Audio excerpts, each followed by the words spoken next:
Cerita dimulai dengan adegan yang cukup dramatis. Kita melihat seorang wanita muda duduk di dalam mobil. Kepalanya pusing karena penyebab yang tidak diketahui. Sang sopir, dengan alis terangkat, memperhatikan tingkah lakunya yang aneh, menduga bahwa dia mungkin telah minum terlalu banyak. Sebagai tanggapan, dia menggumamkan sesuatu tentang rasa pusing. Pikirannya berkecamuk di dalam kepalanya saat dia berjuang untuk tetap sadar. Tapi kelopak matanya mengkhianatinya. Terkulai perlahan, dia akhirnya menyerah. Terkulai di interior mobil, dan ini tidak luput dari perhatian sang sopir. Dia menyeringai, merasakan sebuah kesempatan, dengan suara decitan yang tiba-tiba memekakan telinga.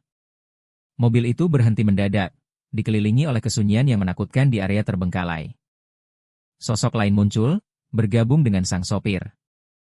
Dan mereka tampaknya memiliki niat jahat terhadap gadis yang tidak sadarkan diri itu. Tiba-tiba, dia membuka matanya, suaranya bergetar. Saat dia mempertanyakan tindakan mereka. Orang yang baru datang itu meyakinkannya bahwa mereka baru saja akan membangunkannya, dengan senyum licik. Sang sopir, dengan nada penuh ancaman, menyarankannya untuk tetap diam. Berjanji akan memberinya waktu yang menyenangkan. Akan tetapi, dia dengan tegas memperingatkan mereka untuk mempertimbangkan kembali pilihan mereka. Mereka mengejeknya, mengatakan bahwa gadis-gadis sepertinya cenderung berteriak paling kencang, tetapi tepat saat pria itu mulai membuka resleting celananya. Dia menyerang dengan kakinya, menjatuhkannya ke tanah. Saat membuka matanya, dia dengan dingin berkomentar bahwa dia sudah mencoba memperingatkan mereka. Pada saat itu juga, lampu mobil polisi yang berkedip menembus kegelapan. Dan polisi tiba di tempat kejadian. Seorang letnan yang panik memanggil namanya. Bergegas ke sisinya, ngeri dengan noda darah di tubuhnya. Dia menghela napas dalam-dalam, tampaknya akrab dengan kecenderungannya untuk masuk ke dalam situasi seperti itu. Rekan-rekan polisinya berkumpul, penasaran dengan wanita misterius itu. Dan salah satu dari mereka mengidentifikasinya sebagai Sersan Hanahli. Dia adalah seorang agen anti-terorisme yang terkenal, yang diambil dari unit misi khusus oleh sebuah perusahaan militer swasta. Rekam jejaknya membanggakan karena tidak pernah gagal dalam misi, membuat harga buronannya menjadi sangat tinggi. Mereka juga menyebutkan keterlibatan saudara kembarnya di dinas intelijen. Menambahkan lapisan yang menarik pada statusnya yang sudah melegenda, salah seorang polisi bertanya-tanya tentang peran ganda duo kakak beradik di sebuah perusahaan militer swasta dan badan intelijen. Bertanya-tanya mengapa dia ada di Korea dan apakah dia mungkin akan bergabung dengan tim mereka. Sementara itu, sang letnan menegur Hannah, mengingatkannya akan perintah tegasnya untuk tidak membunuh siapapun. Tanpa gentar, dia bersikeras bahwa dia tidak membunuh siapapun, meskipun sang letnan skeptis. Mengingat keadaan para penyerangnya setelah dia hajar. Dia menjelaskan bahwa dia sedang mabuk. Dan harus bertindak untuk membela diri, meskipun agak berlebihan. Dia menyerahkan barang bukti penting, termasuk ponsel sekali pakai yang digunakan untuk merekam. Dan pisau yang digunakan oleh para penyerang. Dia menekankan rekaman dari tempat kejadian perkara. Menyatakan bahwa tindakan mereka tergolong percobaan pembunuhan dan perampokan. Dia menambahkan bahwa mengingat tindakan keji yang mereka lakukan padanya, mereka juga bisa menghadapi tuduhan kekerasan seksual dan intimidasi. Hannah menatap sang letnan dan meminta kemejanya, membandingkan betapa bersihnya kemeja itu dengan pakaiannya sendiri yang berlumuran darah. Dengan enggan, dia menyerahkan kemejanya. Saat mereka menangkap para penyerang, dia mengucapkan terima kasih atas perannya dalam menangkap mereka, mengakui bahwa tanpanya mereka mungkin akan lolos dari jerat hukum sekali lagi. Namun, Hannah, yang selalu pragmatis, lebih memilih uang tunai daripada kata-kata sebagai kompensasinya. Dia mengisyaratkan masa depan sang letnan yang menjanjikan berkat penangkapan ini. Dan akhirnya dia setuju untuk mentraktirnya setelah menerima gaji berikutnya. Saat mereka menuju mobil polisi, dia memohon padanya untuk merahasiakan keterlibatannya dalam insiden ini, karena tidak ada yang boleh tahu. Karena penasaran, sang letnan bertanya tentang kakak Hannah, Duye. Dia menjawab bahwa kakaknya sedang melakukan perjalanan kilat. Menyebutkan beberapa tempat yang telah dia kunjungi selama 2 bulan terakhir. Dia menyebutkan bahwa kakaknya bilang akan pergi ke Kamboja baru minggu lalu. Sang letnan berkomentar tentang transisi cepat kakaknya ke misi sungguhan. Setelah bertugas di tim demolisi bawah air, dia memuji kecerdasan kakaknya, terutama di tengah tugas-tugas berat bersama tim investigasi narkotika luar negeri. Tiba-tiba, ponsel Hana berdering dengan nomor Kamboja, dan dia bertanya-tanya apakah itu mungkin kakaknya. Dia menjawabnya, dan si penelepon memperkenalkan diri sebagai perwakilan dari Keamanan Nasional dan Badan Intelijen. Hana pun merinding ketakutan. Bahkan sebelum dia mendengar suara si penelepon itu menyampaikan kabar yang menghancurkan. Bahwa kakaknya Dewi tidak selamat dari misi terakhirnya. Letnan polisi itu memperhatikan Hana, bertanya-tanya kapan dia akan menyelesaikan panggilan teleponnya. Dia melihat kemarahannya dan mendengarnya berteriak pada orang di seberang telepon. Karena khawatir, dia menghampirinya, menyadari bahwa Hana benar-benar marah. Dia sangat yakin si penelepon berbohong dan dengan tegas bersikeras bahwa tidak mungkin sesuatu yang buruk terjadi pada kakaknya. Tiba-tiba, Hana mulai terisak dan dia jatuh ke tanah. Menangis tersedu-sedu. Rasa sakit yang dia rasakan begitu luar biasa. Rasanya seperti campuran antara disakiti secara fisik dan dibutakan, dan semuanya terasa seperti mimpi buruk. Kembali di rumah, Hana teringat kenangan masa kecilnya bersama kakaknya. Dia telah berjanji untuk melindunginya dari siapapun yang mungkin menyakitinya saat dia besar nanti. Dia melompat dari tempat tidurnya, melihat foto mereka berdua dan menyatakan bahwa kakaknya adalah alasan dia kembali ke Korea. Tiba-tiba, dia mendengar suara dan mulai mencari sumbernya. Setelah mencari-cari, dia menemukan telepon yang berdering. Berharap itu mungkin kakaknya, dia menjawab panggilan itu dan menyadari itu memang benar dia. Dia dengan panik bertanya di mana dia dan apa yang terjadi, tetapi sinyalnya sangat lemah. Sehingga dia nyaris tidak bisa mendengar suaranya karena koneksinya sangat buruk. Dia memohon padanya untuk memberinya koordinat. Dia mengucapkan kata-kata yang terdengar seperti peringatan tentang seseorang bernama Randi dan ancaman akan dibunuh. Hana bersikeras untuk bertindak dan menyuruhnya untuk tidak menutup telepon. Tetapi tetap diam agar dia bisa melacak lokasinya. Dia memaksa dirinya untuk tenang. Mengingatkan dirinya sendiri bahwa agensi mengatakan dia sudah mati, namun dia masih hidup. Dia sadar kakaknya pasti menggunakan perangkat yang tidak bisa dilacak untuk meneleponnya, yang berarti dia dalam masalah besar. Dia tahu dia harus pergi ke Kamboja sesegera mungkin. Kalau tidak, dia mungkin akan benar-benar kehilangan kakaknya. Di adegan lain di Pulau Sisilia, Italia, seorang pria muda muncul dari kolam renang, menyibakkan rambutnya yang basah dengan tangannya. Pria ini diperkenalkan sebagai Giulio Parenti, pemimpin mafia Sisilia. Juga dikenal sebagai Chapo. Dia menerima kabar tentang sesuatu yang terjadi di Kamboja. Ketika dia bertanya siapa yang bertanggung jawab, dia diberitahu bahwa itu adalah Nicolo. Dan Nicolo ditembak dan terbunuh di tempat kejadian tanpa ragu-ragu. Giulio memerintahkan anak buahnya untuk menyiapkan segalanya karena mereka akan pergi. Dia menyeringai. Yakin bahwa seseorang sedang menunggunya. Di adegan berikutnya, seorang pria bernama Taijin menelepon Hana. Suaranya bergetar karena kesedihan saat dia meminta maaf karena tidak bisa melindungi Doji dengan lebih baik. Hana, dengan suara tegas, menyuruh Taijin untuk berhenti menangis dan menjawab pertanyaannya. Dia kemudian menanyakan pertanyaan penting. Di mana mayat kakaknya? Jawaban Taijin terdengar gemetar. Saat dia menjelaskan bahwa mereka tidak dapat menemukan mayat dikarenakan ledakan bom. Dia berspekulasi bahwa dimungkin telah mengambil sesuatu milik mafia. Dan mereka mungkin mencoba melenyapkannya menggunakan seorang pengebom bunuh diri. Hana tidak membuang-buang waktu. Dan menginstruksikan Taijin untuk menemuinya di pintu keluar utama Bandara Phnom Penh. Pada pukul 9 pagi waktu setempat. Hal ini mengejutkan Taijin. Dan dia bertanya apakah Hana berencana pergi ke sana. Jawaban Hana penuh tekad, yaitu karena mereka tidak pernah menemukan mayatnya, dia akan mencari kakaknya. Seolah-olah dia masih hidup. Di jalanan Phnom Penh yang ramai Kamboja, Hana menunggu dengan cemas setelah tiba di kota itu. Berharap untuk bertemu Taijin. Dia akhirnya tiba dan membawanya ke suatu lokasi. Mengungkapkan bahwa dia telah menyiapkan sebuah tuk-tuk. Taijin Choi, seorang anggota Badan Keamanan dan Intelijen Nasional, adalah rekan terdekat Dili. Hana menanyakan tentang mobilnya, Tetapi Taijin menjelaskan bahwa dia tidak membawanya hari ini. Karena dia sedang tidak bertugas.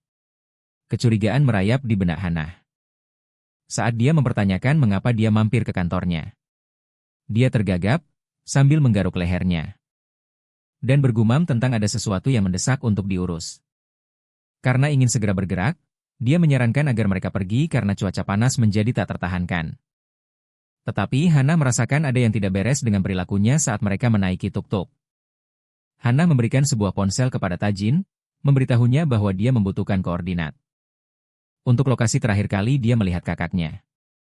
Gugup dan berkeringat, Taijin tergagap saat mengambil ponsel itu dan menyebutkan lokasinya 75 km di sebelah utara dari posisi mereka saat ini.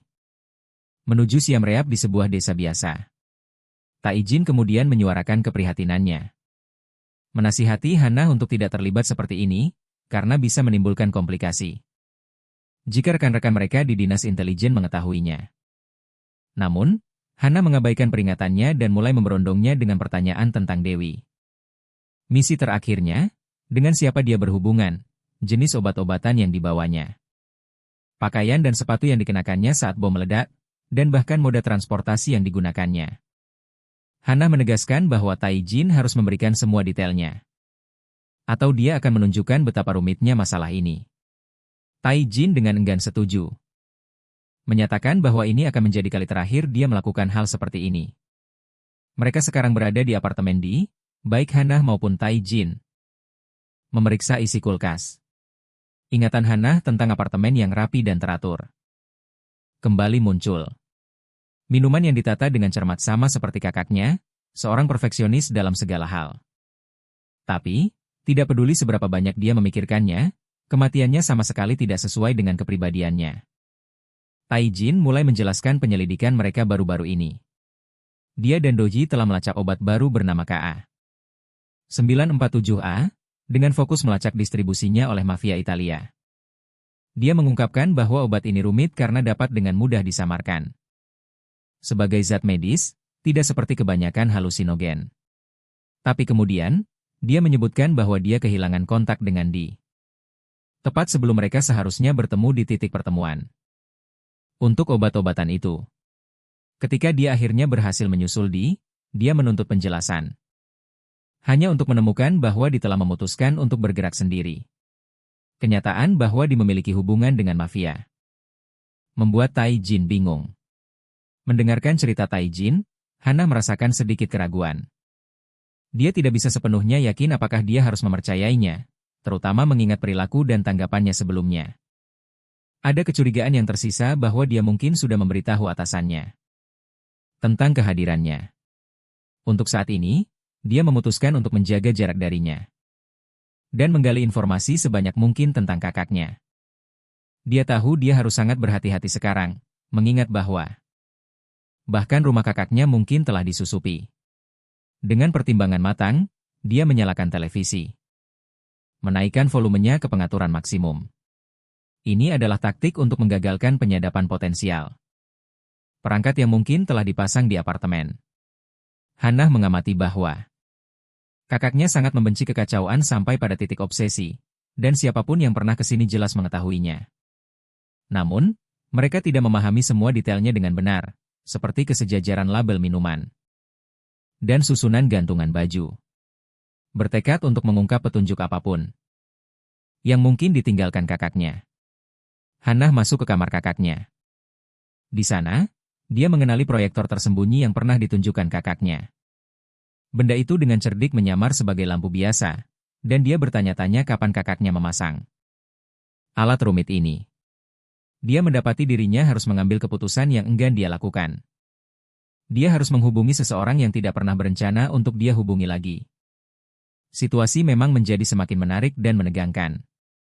Hannah mengangkat teleponnya dan menekan nomor yang sudah dikenalnya. Suara di seberang telepon menjawab dengan sapaan ceria. Tetapi Hannah tetap diam.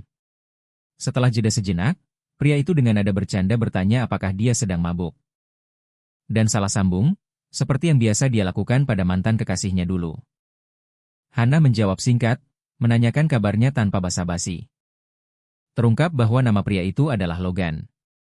Dia mempertanyakan kehadiran Hannah di Kamboja. terkejut dengan kemunculannya yang tiba-tiba.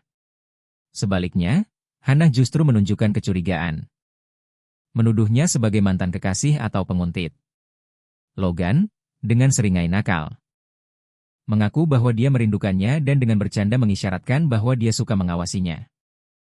Hannah akhirnya mengungkapkan bahwa dia membutuhkan bantuannya. Berjanji akan memberikan informasi tentang kasus yang sedang dia tangani.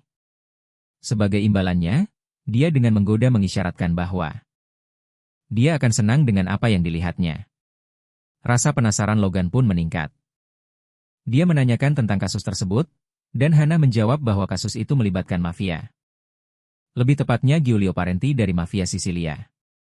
Tanpa ragu-ragu, Logan menerima permintaannya. Dan meyakinkannya bahwa dia akan segera menyusul, lalu bertanya apakah ada hal lain yang dia butuhkan. Dia meminta stok senjata lamanya. Di adegan berikutnya, kita diperkenalkan dengan Valentine SD. Sebuah perusahaan militer swasta yang berspesialisasi dalam misi-misi berisiko tinggi. Namun, tidak ada yang romantis dari pendekatan mereka. Ketika Valentine SD menargetkan musuh-musuh mereka, itu hanya berarti satu hal, yaitu kematian. Sekarang, di rumah aman Valentine SD di Kamboja, Hannah menghentikan motornya secara mendadak. Mantan rekannya bergegas menyambutnya. Dengan pelukan erat, menanyakan apakah kedatangannya berarti dia akan kembali bergabung dengan mereka. Hannah menepis gagasan itu, menjelaskan bahwa dia hanya membutuhkan bantuan.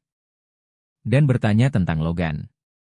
Rekannya, yang tampak jelas kecewa, memberitahunya bahwa Logan ada di kantor dan berspekulasi tentang kemunculan Logan yang tiba-tiba. Logan Valentine, pemimpin Valentine, muncul. Hannah menunjukkan sebuah rekaman yang didapat dari kamar saudara laki-lakinya, mengungkap para penjahat kelas kakap. FBI, CIA, dan mafia. Sudah jelas bahwa Giulio Parenti berperan dalam hilangnya saudara kembar laki-lakinya, meskipun secara resmi dia dinyatakan tewas dalam sebuah misi. Hannah yakin saudara laki-lakinya sedang mengumpulkan informasi tentang mafia Rusia dan Italia. Logan mempertanyakan keyakinannya mengenai keterlibatan Parenti. Dia merasa tindakan yang dituduhkan pada Parenti itu aneh, karena dia dikenal suka menyuruh orang membunuh. Daripada diculik, karena dia tidak suka membuang-buang waktu. Selama penyelidikan mereka, Hannah mengungkapkan bahwa Smith dan Petrov telah menjalin hubungan dekat dengan Parenti sejak serangan teroris di Chicago 1 tahun yang lalu. Saat mereka mempelajari rekaman proyektor, Logan mengenali seorang klien bernama Tuan Kong. Ketika ditanya tentang Tuan Kong, Logan mengisyaratkan bahwa dia adalah klien dengan rincian rahasia. Mereka menyimpulkan bahwa Mu Jin Kong adalah seorang Taipan yang sedang naik daun. Dan Parenti biasanya tidak akan terlibat dalam transaksi narkoba kecil-kecilan. Jika informasi itu dibuat-buat, seseorang mungkin telah menyamar sebagai Parenti. Logan berpendapat bahwa penipuan semacam ini biasa terjadi di kalangan pengedar narkoba. Tapi bertanya-tanya mengapa Dinas Intelijen Negara Hannah tidak mempertimbangkannya sejak awal. Dia menduga hal itu mungkin disengaja. Seorang pria masuk, meminta maaf karena menyela dan merujuk pada informasi intelijen yang mereka terima pagi itu. Dia mengungkapkan bahwa barang-barang Giulio Parenti dicuri oleh Mesa, sebuah organisasi kriminal Kamboja. Hannah, yang tertarik untuk menanyakan identitas pria itu, diperkenalkan kepadanya sebagai Yan Song. Rasa penasaran Hannah memuncak.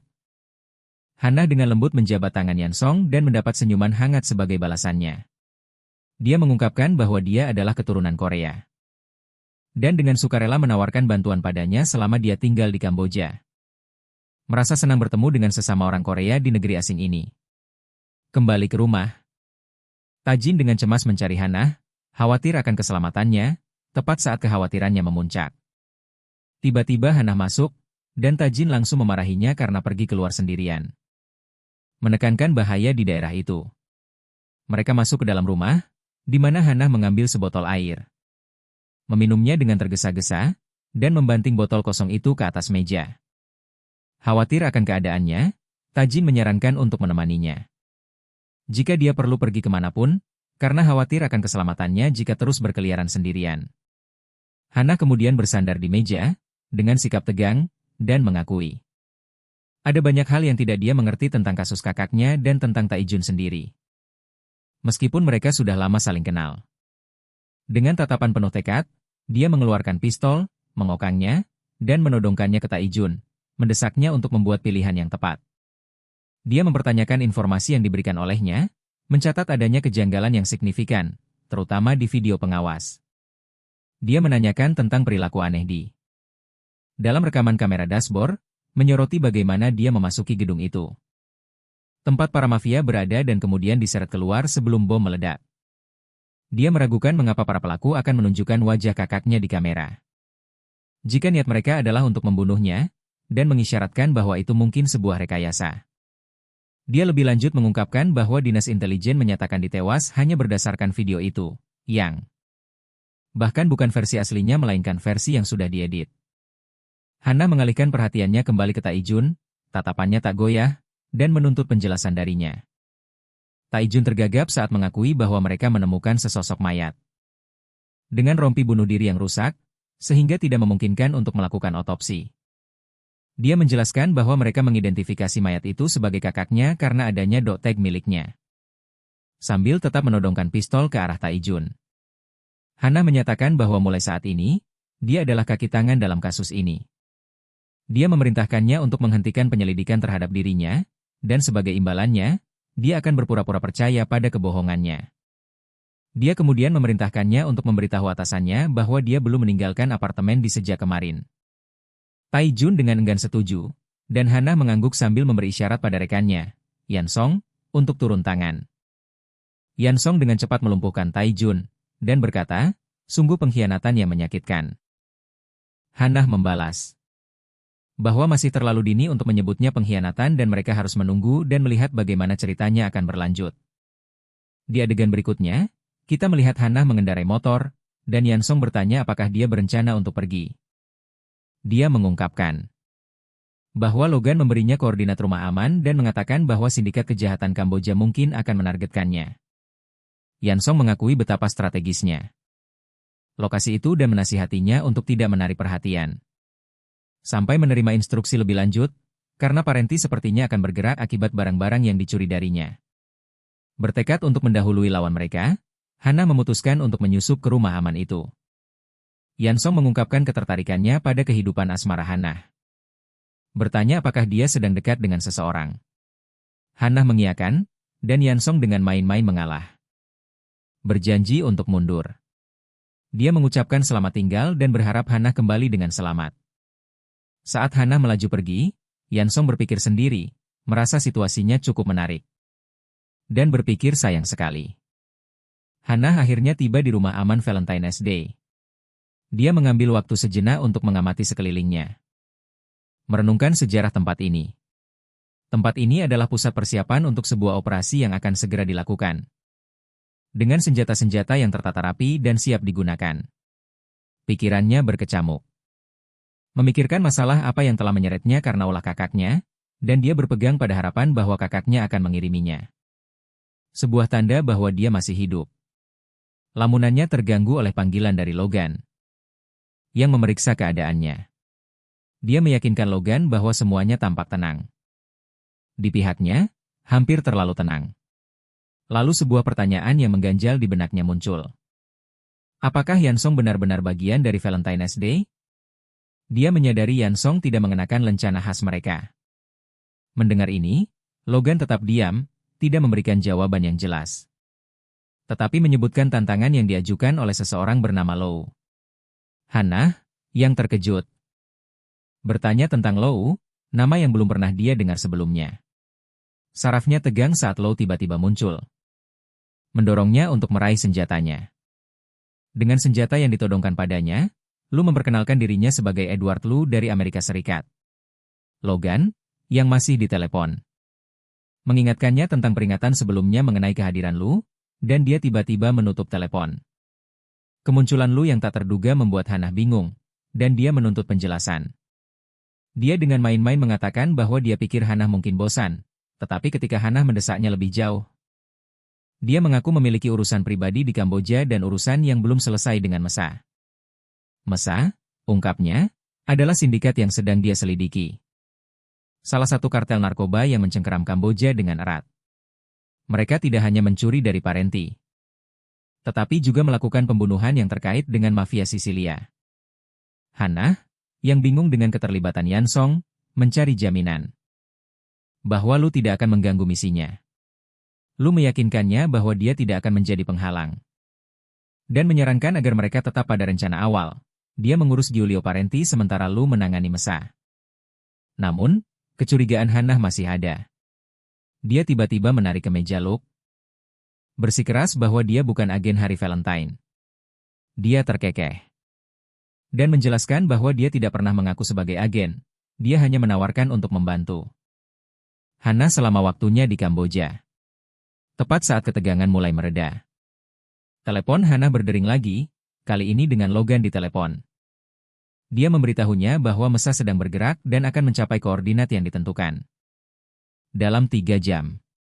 Dia menggambarkan situasi yang mengerikan, menjelaskan sebuah konvoi yang terdiri dari 40 orang bersenjata lengkap, yang bepergian dengan sebuah trailer, 2 kontainer pengiriman, dan 6 truk. Parenti telah mengetahui pergerakan mereka dan sedang mengejar mereka. Meninggalkan Hannah dengan pertanyaan yang menakutkan, bisakah dia menangani tantangan yang berat ini? Sekitar 1 jam kemudian, kita melihat Hannah merencanakan sesuatu dengan Yansong tentang cara melakukan operasi itu. Dia menyebutkan rencananya untuk menyelinap ke dalam trailer dan menargetkan ban truk di depannya. Yansong bertanya, apakah Hannah berniat menahan seluruh kelompok sampai Giulio Parenti tiba? Yang dijawabnya dengan penolakan tegas. Hannah kemudian mulai menjelaskan langkah-langkah yang akan dia ambil. Pertama, dia menjelaskan bahwa dia akan meledakkan ranjau darat saat Mesa muncul. Kedua, dia akan mengambil kesempatan untuk menyelinap ke dalam trailer di tengah kekacauan yang terjadi. Terakhir, dia akan menunggu kedatangan Giulio Parenti. Selain itu, dia menyatakan niatnya untuk menggunakan kekuatan minimal, bertujuan untuk menciptakan gangguan yang cukup untuk bisa masuk ke dalam trailer. Setelah penjelasan rincinya, Yansong menasihatinya untuk tetap berhati-hati. Karena dia mulai memiliki perasaan yang lebih kuat untuk Hannah dari yang dia perkirakan. Dia mendesaknya untuk memulai persiapannya. Saat melacak target mereka, Yansong memberitahunya bahwa Parenti ada di antara mereka. Setelah hitungan mundur singkat, mereka melaksanakan langkah awal dari rencana mereka. Tetapi menyadari ada tanda-tanda kehidupan di dalam trailer. Dengan cepat, Hannah mulai memanjat bagian luar trailer untuk masuk. Dia melompat ke dalam dan melepaskan tembakan, nyaris tidak dikalahkan oleh salah satu pria. Berkat intervensi tepat waktu dari Yansong, dia mengucapkan terima kasih padanya karena telah menangani ancaman tersebut sementara mereka menunggu target kedua mereka. Yansong memberikan informasi terbaru, mengungkapkan bahwa target bergerak dengan kecepatan tinggi. Dan sepertinya akan terjadi tabrakan hebat. Tiba-tiba, Hannah mendengar seorang pria sedang menelepon. Pria itu sepertinya tidak menginginkan barang dagangan Parenti, dan menyatakan penyesalannya karena pernah menandatangani kontrak. Tepat saat dia menguping, sebuah tabrakan keras terjadi, menyebabkan trailer berguncang dan Hannah kehilangan keseimbangannya. Yansong berulang kali memanggil namanya, khawatir dengan keadaannya. Akhirnya, dia berhasil membuka matanya, gemetar saat melepaskan RPG dari telinganya, dan menyiapkan senjatanya. Tepat pada saat itu, seorang pria mendekati pintu trailer. Dan Hannah menodongkan pistolnya ke arahnya, memberikan peringatan keras. Bukannya mundur. Pria itu malah meraih senjatanya, lalu menekankannya ke dahinya sendiri. Dan menantangnya untuk menarik pelatuknya. Dia mengaku bahwa dia sudah sangat menantikan kematian. Kemudian, dengan gerakan tiba-tiba dan brutal, dia memukul Hannah, membuatnya pingsan. Dia kemudian mengangkatnya dengan niat jahat, mengatakan bahwa dia akan membawanya bersama mereka untuk melihat apakah wanita itu ada gunanya. Di adegan berikutnya, Hannah terbangun dan langsung menyadari bahwa tangannya terikat erat. Rasa panik menjalari dirinya, dan dia segera mulai meronta-ronta untuk melepaskan ikatannya. Pria yang mengangkatnya tadi menyadari gerakannya yang panik dan berkata, sepertinya refleksmu cukup cepat ya. Dia mendongak, matanya terbelalak saat mengenali wajah di hadapannya. Itu tak lain adalah Giulio Parenti. Dengan campuran rasa takut dan penasaran, Julio menanyakan identitasnya dan apakah dia memang menunggunya di dalam trailer.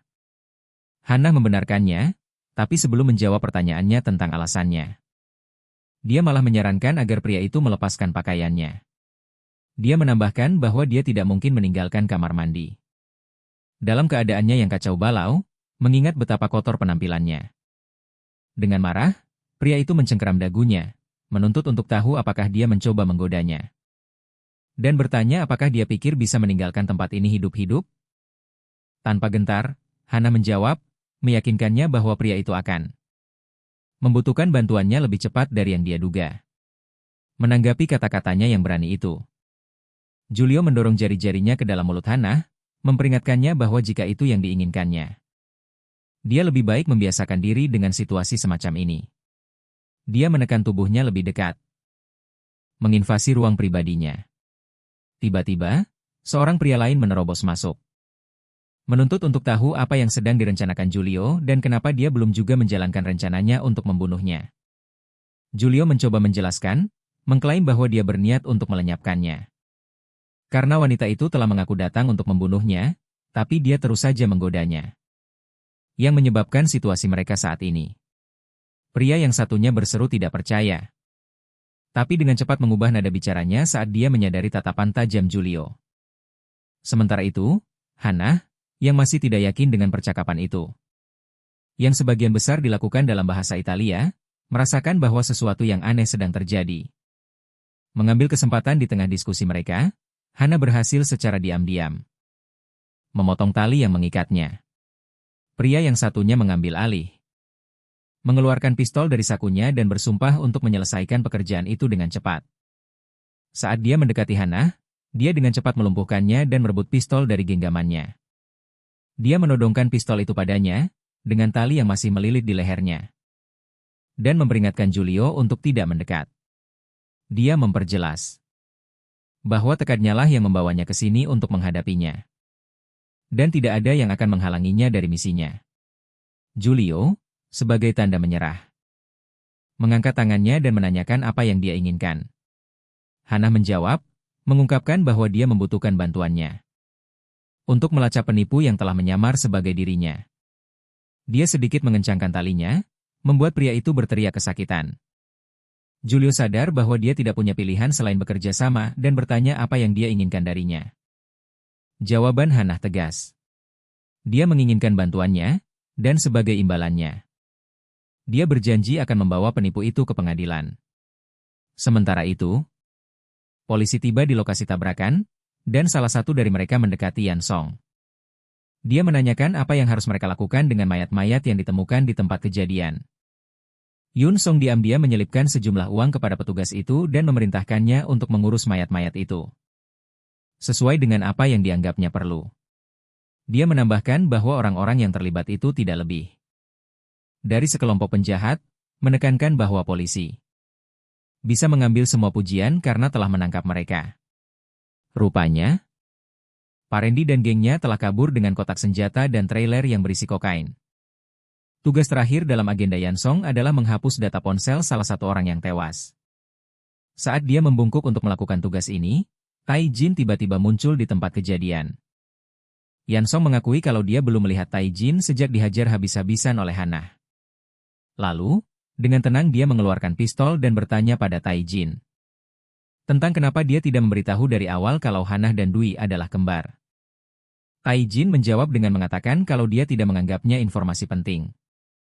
Yan Song, sambil mengokang dan mengarahkan pistolnya, menegaskan kalau dia membutuhkan informasi tentang Hannah Lee. Untuk membela diri, Tai Jin menyatakan bahwa Sersan Hannah sekarang menjalani kehidupan biasa sebagai warga sipil, dengan Dwi sebagai satu-satunya anggota keluarganya yang tersisa. Dia menjelaskan kalau itulah sebabnya Hannah tidak bisa meninggalkannya dan datang sejauh ini. Namun, Yun Song berkata kalau itu adalah keputusannya sambil tetap menodongkan pistol ke Tai Jun. Yun Song menyuruhnya untuk mulai lebih berguna jika dia mau. Untuk menghindari konsekuensi yang mengerikan, sambil menurunkan senjatanya dan mulai berjalan pergi.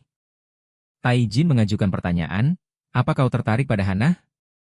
Yan Song menjawab kalau Sersan itu memang wanita yang menggoda, itulah sebabnya dia berpikir untuk menyesuaikan rencananya. Sementara itu, kembali ke tempat Giulio Parenti membawa Hannah.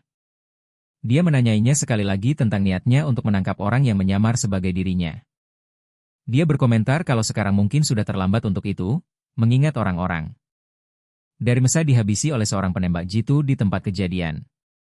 Hannah mengungkapkan rasa frustrasinya. Meratapi karena dia tidak pernah punya kesempatan untuk menginterogasi mereka. Seperti yang diharapkannya. Dia lalu mengungkapkan kalau kakaknya telah melacak si peniru. Dan dengan menyatukan kekuatan, mereka bisa mengungkap dalang di balik semua ini.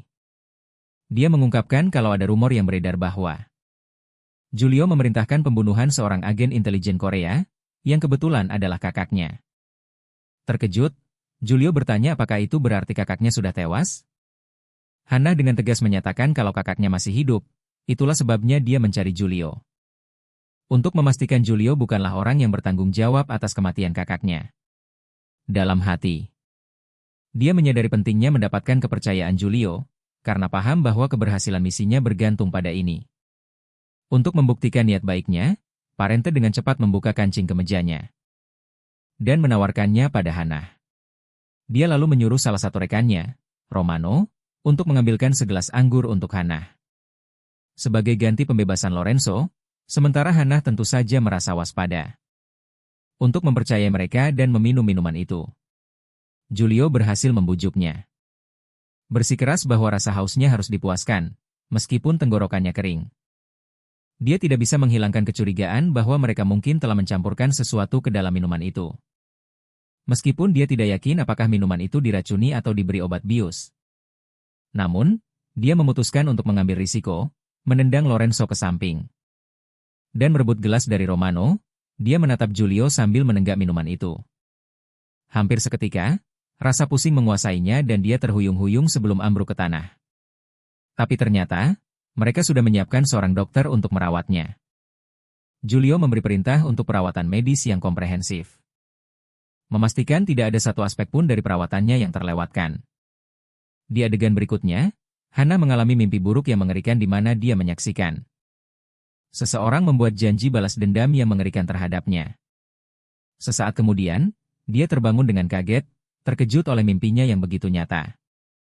Bingung dengan keadaan sekitarnya, dia menyadari seseorang telah merawat lukanya. Dia pun sadar bahwa dia pasti telah diberi obat tidur. Mimpi buruk yang mengerikan, serunya, memperjelas bahwa itu adalah kenangan. Yang lebih suka dia hapus dari ingatannya. Merenungkan mimpi yang mengganggu itu. Hannah teringat masanya sebagai agen Valentine's Day ketika seorang pria berakhir di penjara karena ulahnya.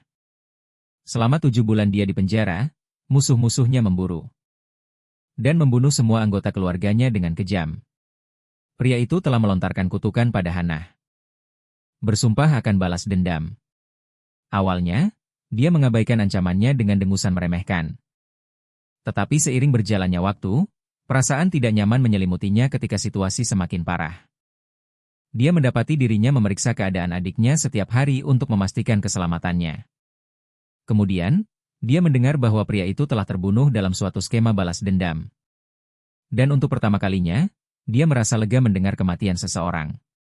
Itu adalah pengalaman yang mengerikan. Yang menghancurkan rasa kemanusiaannya, sebuah momen kekecewaan yang tidak pernah ingin dia alami lagi. Itulah sebabnya dia mengalami mimpi buruk barusan. Bertekad untuk melindungi adiknya dengan segala cara. Hannah memutuskan untuk tetap fokus. Namun, kekhawatiran utamanya saat ini adalah mencari makanan. Baru setelah itu dia bisa menyusun rencana baru untuk meyakinkan Parenti. Sambil memikirkan nasib pakaiannya, dia bangkit dari tempat tidur dan merenungkan dirinya sendiri. Dia mengakui bahwa dia tahu Parenti akan menjadi lawan yang tangguh.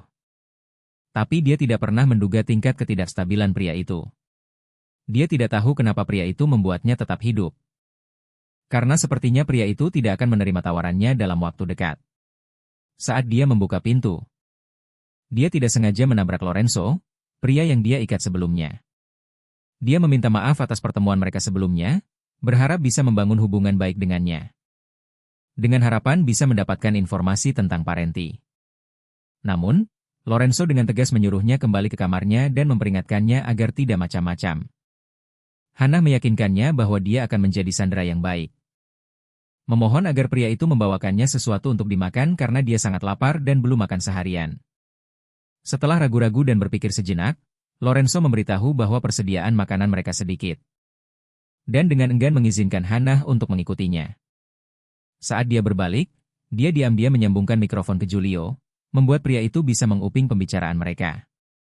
Penasaran dengan identitasnya, Lorenzo bertanya apakah dia mungkin seorang pembunuh bayaran. Atau mata-mata Korea Utara. Hannah menyangkal kedua tuduhan itu, mengungkapkan masa lalunya. Sebagai anggota pasukan khusus Korea Selatan, tapi mengakui bahwa sekarang dia hanyalah seorang bakesu. Istilah slang Korea untuk pengangguran. Sementara itu, Giulio di sisi lain terus mendengarkan percakapan mereka.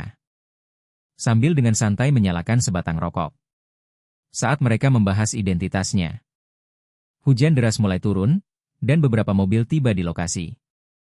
Lorenzo dengan sopan menawarkan Hannah, mengajaknya untuk menikmati makanan bersamanya.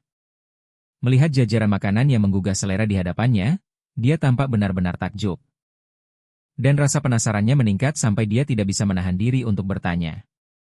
Apakah pria itu dulunya seorang koki? Lorenzo, sambil tersenyum, mengungkapkan bahwa memasak hanyalah hobi kesayangannya. Sambil bercanda, dia mengancam akan menarik kembali makanan lezat itu jika Hannah tidak memakannya. Menyerah pada godaan, Hannah mengakui bahwa makanannya benar-benar luar biasa lezat. Meskipun awalnya dia mengira Lorenzo adalah seorang gangster tangguh yang membawa senjata. Mengalihkan pembicaraan. Dia bertanya tentang seseorang bernama Sai, yang disebutkan sebelumnya. Menyebutkan bahwa nama itu terdengar sangat Korea. Rasa penasarannya tidak terbendung. Saat dia mencoba mencari tahu apakah orang ini mungkin berafiliasi dengan mafia. Atau mungkin kekasih Giulio Parenti, sementara Lorenzo menikmati percakapan itu. Memberitahunya bahwa Sai adalah rekan mereka dan memberikan sebuah peringatan. Menasihatinya untuk tidak pernah mengucapkan nama itu di depan Giulio. Dia menekankan pentingnya untuk tidak membuat Giulio kesal. Secara berlebihan. Melanjutkan percakapan mereka, Hannah mengalihkan topik dan bertanya pada Lorenzo. Apakah dia punya informasi tentang kakaknya yang hilang? Sebaliknya, Lorenzo mengajukan pertanyaan yang sama, menanyakan apakah Hannah tahu sesuatu tentang keberadaan kakaknya. Lorenzo memberikan pandangan yang suram. Menyatakan bahwa Giulio Parenti bukanlah tipe orang yang suka menyandera orang. Karena dia membenci kerumitan yang menyertai hal-hal semacam itu. Dia lebih suka melenyapkan mereka. Hannah, yang khawatir. Bertanya apakah Giulio punya niat untuk berurusan dengan penipu yang menyamar sebagai dirinya. Lorenzo, dengan helaan napas, menyampaikan. Banyaknya jumlah penipu di dunia mereka, membandingkannya dengan bahaya jalanan biasa. Dari percakapan ini, Hannah mulai curiga bahwa Giulio mungkin tidak benar-benar tertarik untuk mengejar para penipu itu, yang bisa berarti bahwa dia hanya berpura-pura bekerja sama untuk memajukan agendanya sendiri. Menyadari bahwa badan intelijen percaya kakaknya telah mengkhianati mereka. Hannah menyimpulkan bahwa dia harus memperpanjang masa tinggalnya untuk menemukan bukti yang membuktikan sebaliknya. Dia bersandar di kursinya, merenungkan skema apa yang mungkin sedang direncanakan Giulio. Saat mereka dalam perjalanan kembali, Lorenzo, yang tidak bisa menahan rasa penasarannya, bertanya pada Hannah apakah dia berafiliasi dengan FBI. Jawabannya membuat Lorenzo sedikit menyesal telah bertanya. Tetapi Hannah meyakinkannya bahwa dia suka ditanyai banyak hal. Obrolan santai mereka terganggu oleh kedatangan Giulio yang tak terduga. Dia dengan main-main mengatakan bahwa mereka tampaknya sudah menjadi cukup dekat. Menyindir bahwa mereka mungkin sedang berkencan romantis. Lorenzo, dengan cepat menyangkal. Mengingatkan Giulio tentang upaya Hannah sebelumnya untuk membunuhnya dan bercanda bahwa Hannah tidak sesuai dengan seleranya. Yang menyukai wanita pirang montok.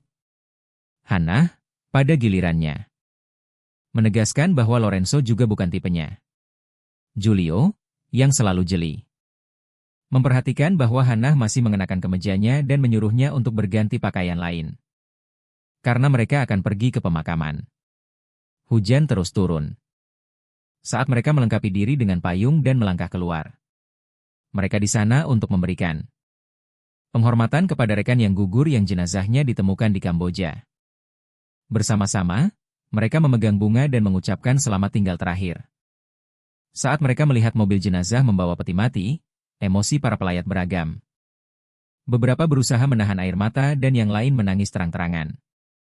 Dalam momen yang hikmat, Hana mengucapkan doa dalam bahasa Korea, membuat Julio bertanya tentang bahasa itu. Dia menjelaskan bahwa itu adalah doa pemakaman adat yang menyampaikan harapan agar arwah yang telah pergi menemukan kebahagiaan dan kebebasan dari kematian.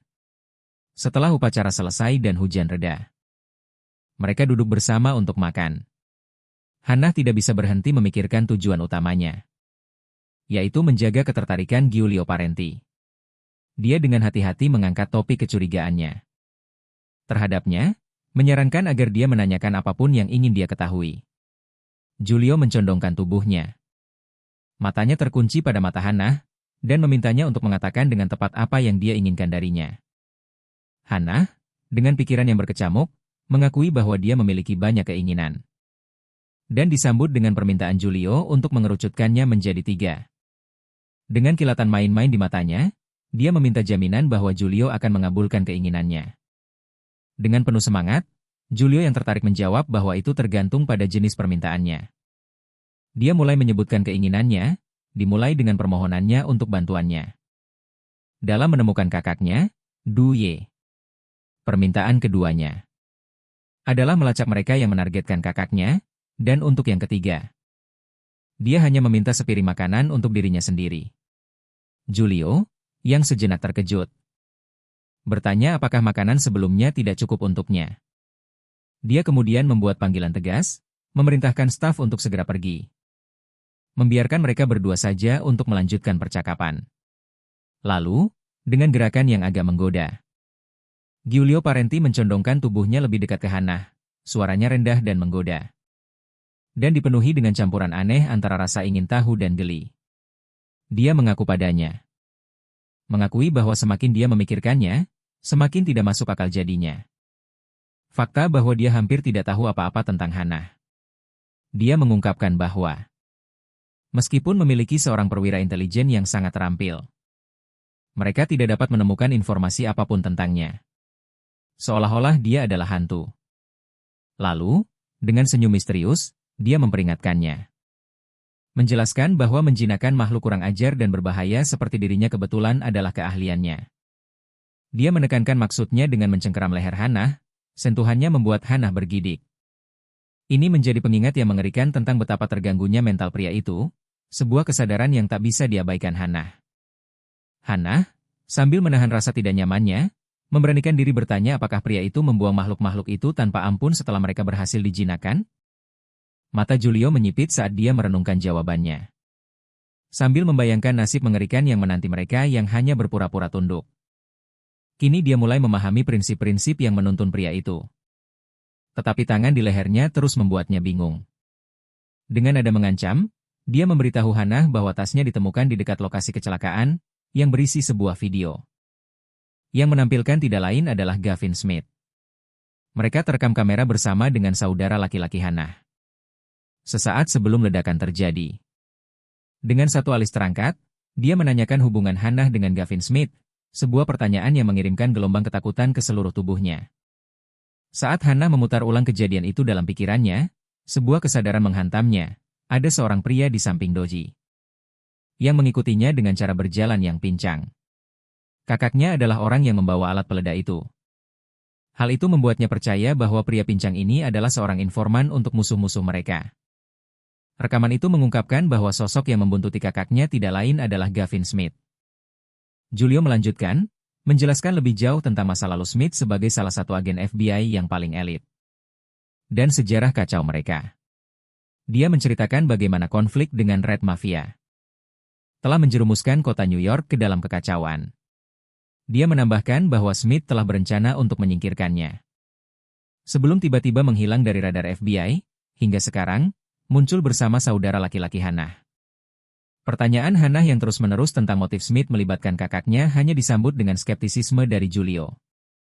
Dia mengungkapkan betapa paranoidnya dirinya. Menjelaskan bahwa dia dikelilingi oleh musuh, bahkan sampai meragukan kepercayaan Tuhan sekalipun.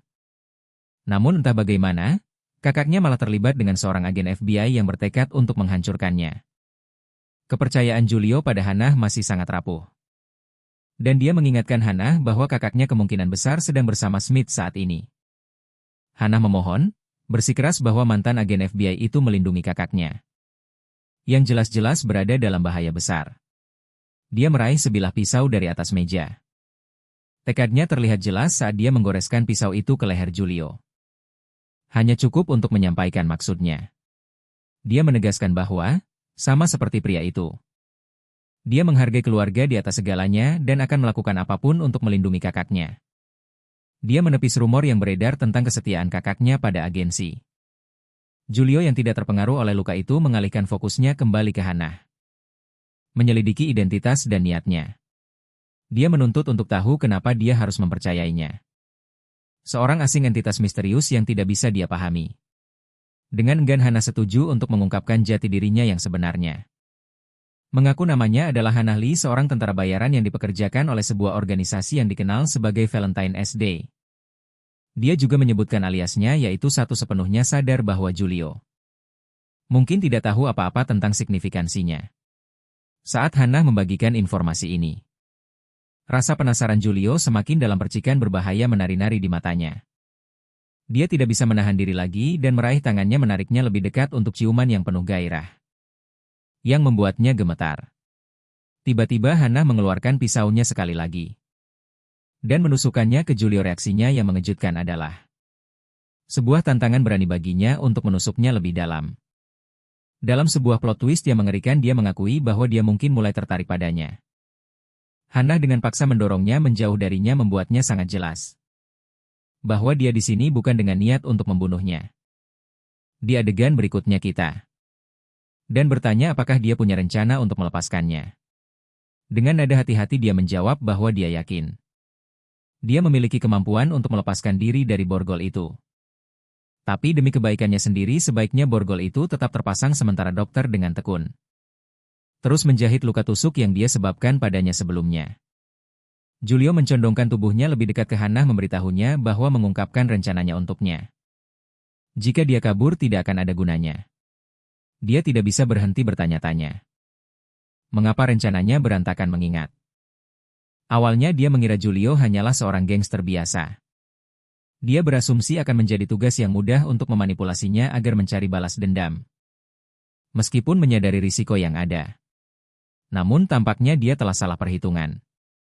Rasa penasaran Hannah mendorongnya untuk menanyakan keberadaan Gavin Smith. Dan Julio menjawab dengan menegaskan kemampuannya untuk melacaknya. Jika dia benar-benar berniat. Dia terus mendesak. Menanyakan mengapa Smith menginginkan Julio mati. Sambil menggaruk lehernya dengan santai, Julio mengungkapkan bahwa itu karena dia telah membunuh adik laki-laki Smith. Meskipun Hannah merasa ingin bereaksi, dia mengingatkan dirinya sendiri untuk tidak terpancing oleh Julio. Dia hanya sedang mengujinya. Melanjutkan pertanyaannya, dia menanyakan kapan dia akan dibebaskan. Yang dijawab Julio bahwa itu akan terjadi saat dia merasa bisa mempercayainya.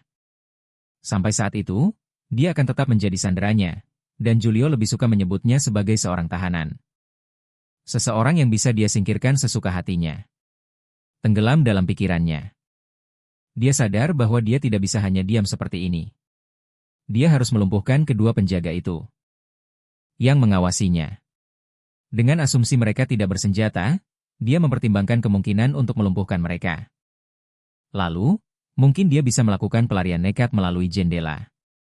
Namun, lamunannya tiba-tiba terhenti saat dia merasakan sentuhan dingin sebuah pistol di kepalanya. Suara menyeramkan di belakangnya memperingatkannya untuk tidak memikirkan ide untuk kabur. Dan menyuruhnya kembali ke kamarnya. Suara itu berjanji akan menghormatinya selama dia bersikap baik kepada mereka. Di adegan lain, Julio menggeledah barang-barang milik Hannah. Jarinya menyentuh surat izin mengemudinya yang memperlihatkan namanya. Dia berkomentar bahwa dia pernah mendengar tentangnya dan bahwa dia adalah seorang agen legendaris. Pertama kali dia melihatnya, dia percaya bahwa wanita itu adalah malaikat maut yang dikirim untuk mengakhiri hidupnya saat dia mengingat wajahnya yang berlumuran darah dan kegilaan di matanya. Dia mengakui merasakan kebebasan yang aneh, mungkin jauh di lubuk hatinya dia ingin wanita itu menarik pelatupnya. Tak lama kemudian, Romano masuk ke kantor untuk memberikan laporan setelah melakukan riset. Julio memerintahkannya untuk menemukan informasi kontak Logan Valentine. Saat ditanya alasannya, Julio menjelaskan bahwa Hanale pernah bekerja untuk Valentine. Dia lalu memberitahu Romano bahwa mereka punya banyak orang untuk ditemukan. Dan banyak yang harus dihabisi. Sementara itu, Hannah masih terkunci di kamar tidur. Berusaha memahami mengapa tidak ada yang datang menolongnya meskipun dia sudah memohon dengan panik. 1 hari penuh telah berlalu, dan dia menjadi semakin khawatir. Karena perlu menggunakan kamar mandi saat dia merenungkan nasibnya.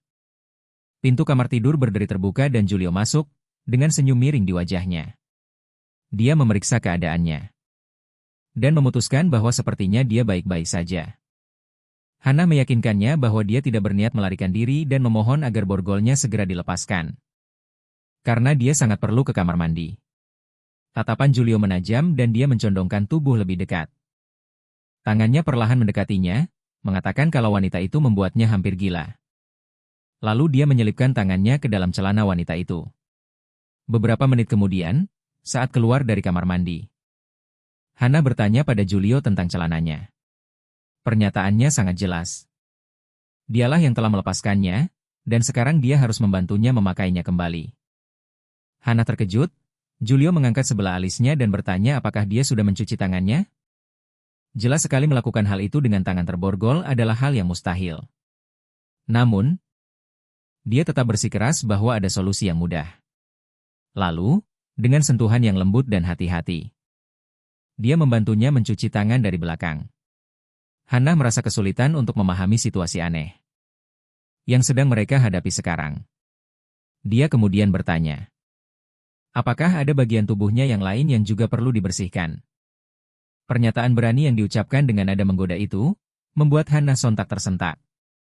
Sambil memperingatkannya karena begitu mesum, dia dengan tegas menyatakan bahwa rayuan semanis apapun tidak akan bisa membujuknya untuk melakukan hubungan intim. Karena hidupnya jauh lebih berharga. Tapi Julio membalas, mengatakan bahwa seharusnya dialah yang merasakan hal itu, mengingat Hannah telah mencoba menusuknya. Saat mereka sedang berciuman mesra. Dengan nada membela diri, Hannah mengingatkannya bahwa dialah yang telah mencekiknya, sambil menunjukkan bekas luka di tubuhnya sebagai bukti. Dengan ketegangan yang meningkat, dia tiba-tiba bangkit dan meninggalkan ruangan. Dengan gerakan tiba-tiba dan agresif, Julio menerjang dan melemparkannya ke atas tempat tidur. Dia kemudian menggodanya, mengatakan bahwa jika Hannah mau mengikuti permainannya, sebuah kejutan menantinya. Seketika, dia menunjukkan sebuah ponsel yang menarik perhatian Hannah, membuatnya berpikir bahwa mungkin ada pesan di dalamnya. Dari kakaknya. Bertekad untuk merebut ponsel itu, dia mencoba merampasnya dari genggaman Julio. Tapi Julio dengan cepat memasukkannya kembali ke dalam sakunya, sambil menasihatinya untuk tetap bersikap kooperatif. Dihadapkan pada tantangan ini, Hannah memikirkan berbagai cara untuk mendapatkan ponsel itu, lalu akhirnya memilih untuk mencium dan membelai Julio. Dia terdiam sejenak sebelum menyuruh Hannah untuk memakai baju dan mengikutinya. Dengan santai, dia melemparkan kunci borgol ke arahnya, sambil memberitahu bahwa menunggu mereka di lantai bawah, dan orang-orang ini berpotensi memainkan peran penting dalam menjamin kebebasannya. Hannah memohon dengan putus asa kepada Julio.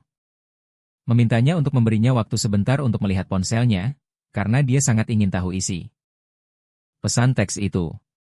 Sebagai tanggapan, Julio menegurnya, mengingatkan Hannah untuk menghargai fakta bahwa dia bahkan mengembalikan ponselnya.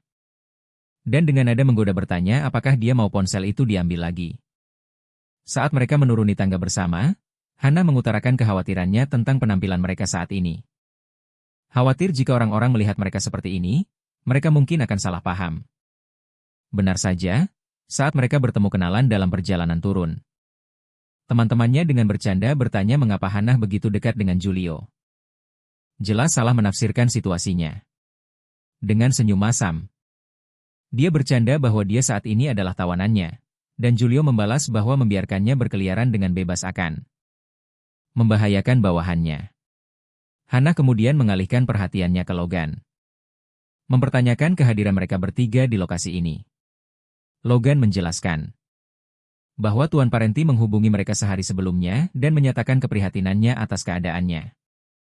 Hannah, sebagai tanggapan, menyombongkan diri karena telah melakukan perlawanan sengit. Dan bahkan berhasil menusukkan pisau ke bahu Giulio Parenti. Giulio, yang merasa perlu percakapan langsung, tidak membuang waktu. Dan langsung mengajukan serangkaian pertanyaan tajam.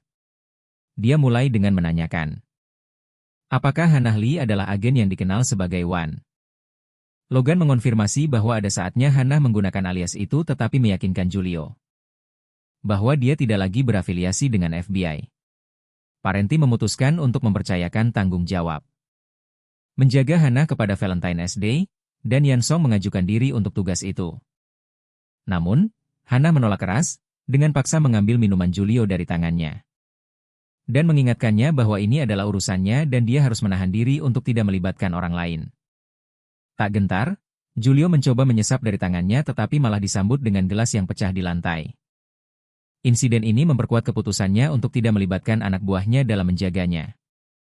Karena bahkan mafia seperti mereka pun menghargai nyawa mereka. Mengalihkan perhatiannya ke Yan Song.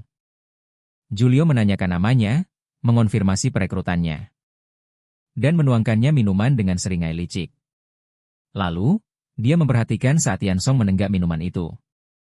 Di adegan berikutnya, Hannah merasakan gelombang lega saat mereka akhirnya melepas borgol dari pergelangan tangannya dan mengembalikan barang-barangnya. Dia teringat peringatan Giulio tentang mematuhi pengawalnya. Untuk menghindari kembali di borgol dan gelembung kejengkelan di dalam dirinya. Karena dia merasa pria itu benar-benar menyebalkan, dan memutuskan untuk menjaga ketenangannya.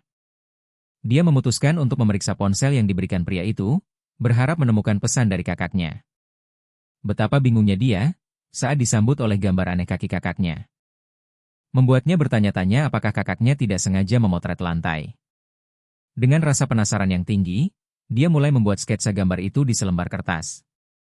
Dia segera menyadari bahwa desain lantainya jauh dari kata biasa. Saat dia bingung memikirkan gambar itu, Yan Song masuk ke dalam ruangan. Sambil mengintip layar ponsel di sampingnya, dia dengan santai mengatakan bahwa itu pasti perusahaan pelayaran Moon. Bingung dengan pernyataannya, dia bertanya tentang apa yang baru saja dia sebutkan dan bagaimana dia bisa mengidentifikasi perusahaan itu hanya dari desain lantainya. Yan Song mengungkapkan bahwa dia tidak sedang memeriksa lantainya, melainkan logo yang ada di dalam gambar itu. Jika foto itu asli, itu berarti kakaknya mungkin terjebak di sebuah kapal saat ini juga dan perusahaan yang dimaksud, pelayaran Moon, berada di bawah kendali seorang pria bernama Mu Jin Kong. Yan Song mengangkat kepala Hannah dengan lembut, mengamati bahwa dia tampaknya telah selamat dari situasi berbahaya, meskipun dia mengaku tidak sepenuhnya yakin Hannah akan selamat begitu. Giulio Parenti melihatnya. Dia menjelaskan bahwa orang-orang seperti Hannah adalah pemicu bagi para mafia. Dia tampak bingung. Mendorongnya untuk memberikan konteks lebih lanjut. Dia menjelaskan bahwa Giulio adalah putra tertua dari keluarga Parenti dan sebelumnya pernah berhubungan dengan GS. Saat ini, dia mengelola operasi bisnisnya dari mansionnya di Sisilia. Secara eksklusif berurusan dengan obat-obatan yang diproduksi secara legal untuk tujuan medis. Dia menjadi sangat sensitif ketika menyangkut wanita berambut hitam, sebuah keanehan yang berasal dari ibunya. Dan kebenciannya yang mendalam terhadap mafia merah. Selain itu, wanita Asia yang menikah dengan bos mafia merah adalah mantan kekasih Giulio. Hannah, yang penasaran, bertanya apakah nama mantan kekasih itu adalah Seijang. Yan Song membenarkan bahwa Hannah memiliki kemiripan yang mencolok dengan Seijang. Penyebutan nama itu memicu ingatan Hannah. Mengingatkannya pada peringatan keras Lorenzo untuk tidak pernah menyebut nama itu di hadapan Giulio dan ancaman terselubung yang dibuat oleh para mafia. Yan Song memberitahunya bahwa Giulio telah diundang ke sebuah pesta di atas salah satu yacht mewah Moon Shipping. Berspekulasi bahwa CEO Moon kemungkinan akan hadir. Dengan terburu-buru, Hannah menuju area kolam renang untuk mencari Giulio dan menanyakan keaslian undangan tersebut. Dia memohon padanya untuk membawanya serta mengungkapkan keyakinannya bahwa saudaranya saat ini sedang mengejar Mu Jin Kong. Ada kemungkinan beberapa motif di balik pengejaran saudaranya. Tetapi salah satunya pasti adalah penyamaran Kang sebagai Parenti. Dia dengan cepat menyampaikan informasinya kepada Giulio. Tetapi tanggapannya tidak seperti yang dia harapkan. Dia mengabaikannya, menyarankan agar dia kembali ke kamarnya. Menjelaskan bahwa acara seperti itu bukanlah sesuatu yang bisa dia hadiri dengan santai. Putus asa untuk mengubah pikirannya, Hana memegangnya dan menyatakan bahwa dia tahu siapa yang telah menyamar sebagai dirinya dan menawarkan untuk menangkap pelakunya untuknya. Julio, tidak tergerak, menegaskan bahwa dia sudah mengetahui identitas penipu tersebut dan mempertanyakan apakah dia benar-benar percaya bahwa dia memiliki pengetahuan yang tidak dimilikinya. Dalam kemarahan, Hana menghadapi Julio, mempertanyakan mengapa dia tidak memberitahunya bahwa dia tahu identitas penyamar tersebut. Dia juga bertanya mengapa dia harus mengharapkan dia melapor padanya. Dalam bahasa Korea aslinya, dia mengungkapkan kemarahan yang semakin meningkat atas fakta bahwa dia telah menyimpan informasi ini darinya. Dia bertanya-tanya dengan suara keras. Sudah berapa lama dia merencanakan untuk menipunya dan apakah ini semacam balas dendam atas pengkhianatannya sebelumnya ketika dia menikamnya? Julio menjawab dalam bahasa Italia, menyarankan agar dia berbicara dalam bahasa Inggris. Namun, dia melanjutkan dalam bahasa Korea, menantang otoritasnya dan mendesaknya untuk berhenti berbicara dalam bahasa Italia juga. Sebagai tanggapan, Julio memberitahunya bahwa dia semakin gelisah. Tetapi Hana menangkapnya, memperingatkan bahwa jika Larson menyakiti saudaranya dengan cara apapun, dia akan membalas dendam, dimulai dengan mafia Italia. Dia menyalahkan Giulio Parente atas keterlibatan saudaranya dalam kekacauan ini. Dalam frustrasi, dia mendorongnya kembali ke kolam, menyuruhnya untuk menjauh dari pandangannya. Namun, Giulio segera menangkap tangannya, menyebabkan keduanya jatuh ke dalam kolam bersama. Di bawah air, dia mengelusnya dan menciumnya. Dia bertanya-tanya mengapa dia terus bertindak seperti ini dan apakah dia memproyeksikan frustrasinya dari hubungan sebelumnya ke dirinya. Tiba-tiba, Giulio memperhatikan tangannya menjadi lemas. Dan gelombang menyebar, dia dengan cepat membawanya keluar dari air. Dan dia membuka matanya. Dia bertanya mengapa dia terlihat begitu kesal. Dan dia menjawab bahwa dia telah melewati batas. Dia menyarankan agar dia memeriksakan diri ke rumah sakit, karena dia tampaknya bingung antara dirinya dengan orang lain. Saat itu, Yan Song masuk ke tempat kejadian, memanggil namanya dan berlutut untuk menjangkaunya. Dia tidak bisa percaya dia pergi begitu saja. Setelah memberitahunya bahwa dia akan pergi untuk berganti pakaian. Ketika dia bertanya apakah dia mencarinya, dia mengakui bahwa dia merindukannya. Giulio tiba-tiba melingkarkan tangannya di sekelilingnya dan bertanya apakah dia benar-benar ingin menghadiri pesta. Jika iya, dia menyarankan agar dia pergi sebagai kencannya, yang akan memberinya kebebasan untuk melakukan apa yang perlu dia lakukan. Dia meyakinkannya bahwa hanya sedikit orang yang cukup bodoh untuk mengganggu wanitanya. Dengan semangat, Hana bertanya apakah ini berarti dia akan menemaninya ke pesta. Dan dia mengonfirmasinya. Dia juga menyebutkan bahwa dia merasa sedikit tidak enak badan dan meminta bantuannya, karena dia melakukan ini sebagai bantuan untuknya. Terkejut, Hana bertanya apakah Giulio merasa sakit. Dia merasa sulit percaya bahwa dia, dari semua orang, akan jatuh sakit. Sementara itu, Yan Song menyadari apa yang terjadi, bangkit dan meninggalkan mereka. Giulio memberitahunya bahwa mereka akan pergi besok, jadi dia harus siap. Dia bertanya tentang tujuan mereka dan dia menjawab bahwa jika dia ingat dengan benar, dia ingin menghadiri sebuah pesta. Dia berharap dia tidak merencanakan pergi dengan penampilan seperti itu. Di adegan berikutnya, kita melihat Giulio membawa Hana berbelanja untuk persiapan pesta. Dia menunjukkan sebuah rok dan atasan tertentu, menyatakan bahwa dia akan mengambil itu. Namun, memilih pakaian adalah bagian yang mudah, yang dia butuhkan hanyalah sesuatu yang dapat menyembunyikan senjatanya dan memberikan akses yang mudah. Giulio muncul di belakangnya, membisikkan bahwa dia akan lebih baik pergi ke pesta tanpa pakaian. Dia membalas, menyebutkan bahwa dia mungkin sadar bahwa dia memiliki tubuh yang cukup menarik, jadi dia akan terlihat luar biasa dalam apapun. Dia juga mengambil sepasang sepatu hak tinggi dan Giulio terburu-buru menyuruhnya untuk pergi. Meskipun dia bersikeras bahwa dia belum selesai berbelanja, dia memberitahunya untuk tidak berpikir untuk mengenakan barang-barang yang baru saja dia pilih. Dia bahkan memberitahunya bahwa apapun yang dia kenakan akan otomatis terlihat mewah. Dia kemudian bertanya kepada Giulio apakah dia ingin minum kopi, yang disetujui olehnya. Tetapi hanya jika mereka memiliki espresso. Di dalam kedai kopi, dia memberitahunya bahwa dia tahu. Ini kelihatannya seperti main-main, tapi dia seharusnya memberitahunya persis apa yang dia inginkan darinya. Hana menyadari kalau pria itu bersikap lunak padanya saat ini. Jadi dia harus memanfaatkan kesempatan ini karena dia membutuhkannya.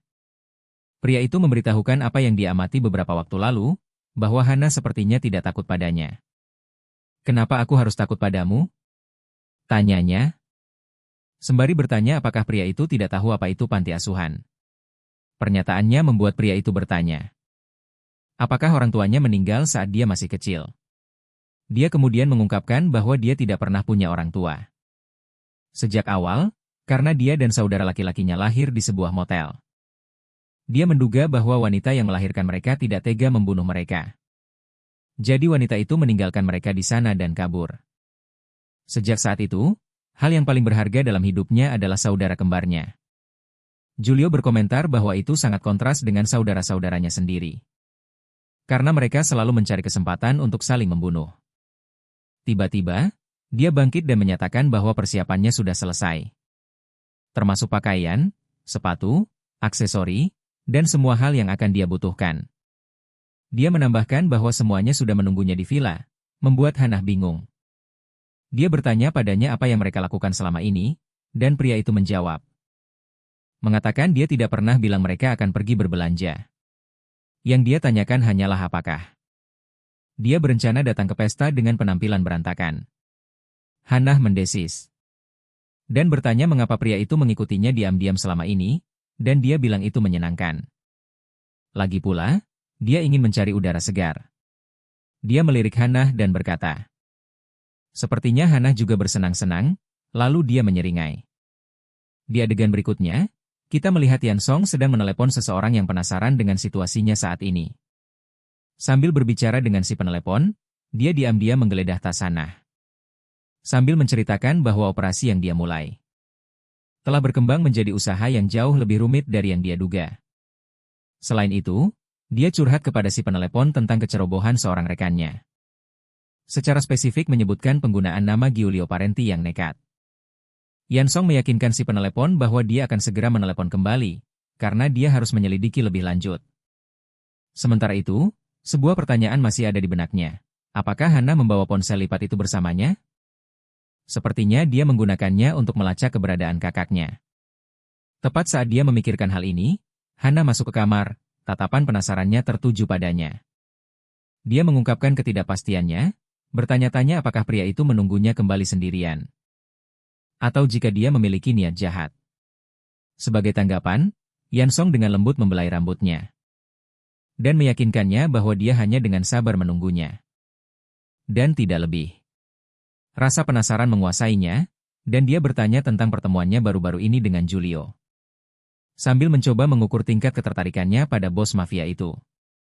Hana, terkejut dengan pertanyaannya, bertanya apakah Giulio adalah target yang ditujunya. Dan apakah itu sebabnya dia mengajukan diri menjadi pengawalnya? Dia mencoba meremahkannya dengan mengungkapkan kepeduliannya terhadap kesejahteraannya. Menekankan kecenderungannya untuk terburu-buru dalam situasi. Dia mengingatkannya tentang ketertarikan romantisnya padanya. Dan menawarkan aliansi, mendesaknya untuk mempertimbangkan. Bekerja bersama sesama tentara bayaran daripada bersekutu dengan para mafia yang tidak menyenangkan itu. Namun, Hana menentang gagasan ini, mempertanyakan. Apakah tentara bayaran lebih baik dari mafia ketika mereka juga melakukan kekerasan, pencurian, dan pengkhianatan? Yan Song membalas dengan menegaskan bahwa setidaknya, tentara bayaran tidak memperlakukan orang hanya sebagai piala. Dia mencela Giulio sebagai seorang amatiran dan penipu, meramalkan bahwa begitu dia mendapatkan kendali, dia akan membuangnya tanpa ragu-ragu. Hana, berbagi kenyataan pahit tentang pengkhianatan kakaknya oleh agensinya sendiri dan kurangnya upaya penyelamatan, membuatnya terkurung dalam kesulitannya. Dia bertanya kepada siapa dia bisa meminta bantuan. Dan, dengan sedikit kecurigaan, menyebutkan bahwa pengetahuan luas Yan Song membuatnya gelisah. Untuk menguji pengetahuannya lebih lanjut, dia bertanya apakah dia bisa mengenali Mu Jin Kong. Yang dijawabnya secara misterius bahwa dia bisa tetapi meminta sesuatu sebagai imbalan. Hannah, dengan tekad bulat, meraih bahunya dan menawarkan untuk menyelamatkan hidupnya. Sambil memperingatkannya dengan tegas untuk tidak menggeledah barang-barangnya tanpa izin. Dan kemudian dia menekankan ketidakpercayaannya padanya. Kemudian, kita melihat Julio dan Hannah sedang makan malam yang bisa digambarkan tegang, ditandai oleh keheningan yang tidak nyaman. Hannah adalah orang yang memecah keheningan dengan pertanyaan yang berani. Dia bertanya apakah pria itu telah meracuni makanan mereka. Julio, dengan santai, menantangnya untuk mencicipinya dan mencari tahu sendiri. Yansong memanfaatkan kesempatan itu untuk mendesak Julio tentang alasan di balik pertemuan mereka, karena merasa pasti ada tujuan di balik kehadiran mereka. Akhirnya, Julio mengungkapkan bahwa mereka akan segera mengakhiri kegiatan mereka saat ini, sambil mengisyaratkan tujuan mereka selanjutnya, yaitu Makau. Mendengar hal ini, Hannah langsung berdiri, berteriak bahwa mereka tidak akan pergi kemanapun. Dia bertanya pada Julio Parendi apakah dia sudah lupa alasan kenapa dia datang ke Kamboja. Julio menenangkannya dan lanjut menjelaskan bahwa ada sebuah kapal pesiar yang berangkat dari Kamboja dan sedang menuju Makau, yang juga merupakan tempat pesta yang mengundangnya. Akan diadakan. Hannah menghela napas, mengatakan bahwa tidak pernah terpikir olehnya bahwa Doji mungkin sudah meninggalkan negara itu. Di sisi lain, Julio memberitahu bahwa dia berencana untuk kembali ke Italia setelah menyelesaikan urusannya di sana. Dan dia tidak akan kembali lagi, jadi ini bisa jadi makan malam terakhir mereka bersama. Dia kemudian mengangkat gelasnya dan bersulang. Di adegan berikutnya, terdengar decitan mobil yang melaju menuju suatu tujuan. Hannah keluar dari mobil itu dan berjalan menuju sebuah gedung. Yansong bertanya apakah dia akan baik-baik saja sendirian dan apakah dia butuh ditemani. Hannah pun menjawab, mengatakan bahwa dia akan baik-baik saja karena sepertinya tidak akan lama. Setelah melirik sejenak, dia menambahkan bahwa jika dia tidak kembali dalam 10 menit, Yansong harus datang dan menghentikannya. Dan hal yang sama juga berlaku untuk Lorenzo sebelum meninggalkan Kamboja. Hannah berencana untuk meninjau kembali semua yang telah terjadi sejauh ini. Fakta bahwa kakaknya, Doji, berhasil menyembunyikan diri dengan begitu sempurna menunjukkan bahwa ada seseorang yang membantunya. Bahkan, mereka mungkin bekerja sama untuk melakukan penyelidikan rahasia. Untuk menyelidiki sesuatu yang melibatkan Julio Parendi dan Mu Jin Kong. Ada satu hal terakhir yang perlu dia periksa, yaitu tempat di mana dia berada sekarang. Rumah Tai Gen. Dia menyelinap di belakang pria itu setelah dia baru saja selesai menerima telepon. Terkejut, Tai Gen bertanya sudah berapa lama Hannah berdiri di sana. Dan sebagai balasan, Hannah bertanya apakah dia mencoba melarikan diri. Tai Gen segera meraih senjatanya.